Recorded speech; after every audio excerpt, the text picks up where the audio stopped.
کیا آپ کو کبھی ایسا محسوس ہوا ہے کہ آپ کے گناہوں کا بوجھ اتنا بڑھ گیا ہے کہ اب واپسی کا کوئی راستہ نہیں؟ کیا آپ کو لگتا ہے کہ آپ کی خطائیں اللہ کی رحمت سے بڑی ہیں؟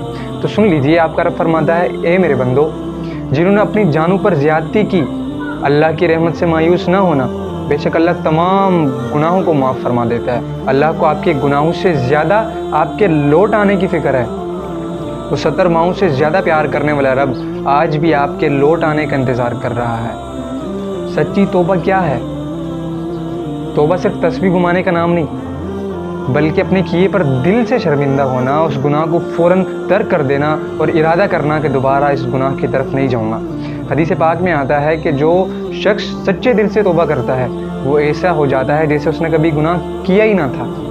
توبہ سیاہ دل کو دوبارہ نورانی بنا دیتی ہے۔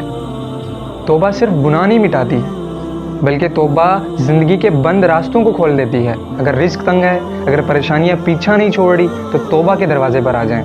قرآن کہتا ہے، توبہ کرنے والوں پر آسمان سے بارشیں برستی ہیں، انہیں مال اور اولاد سے نوازا جاتا ہے۔ ایک آنسو جو ندامت کی وجہ سے آنکھ سے گرتا ہے، وہ جہنم کی آگ بجھانے کی طاقت رکھتا ہے۔ اللہ کو اپنے بندوں کی توبہ اتنی پسند ہے کہ وہ اس کے گناہوں کو نیکیوں میں بدل دیتا ہے۔ موت کا کوئی وقت مقرر نہیں۔ اپنی توبہ کو کل پہ مت چھوڑیں، آج ہی اپنے رب سے گناہوں کی معافی مانگیں، کیونکہ کل کسی نے نہیں دیکھی۔ اللہ ہم سب کے گناہوں کو معاف فرمائے۔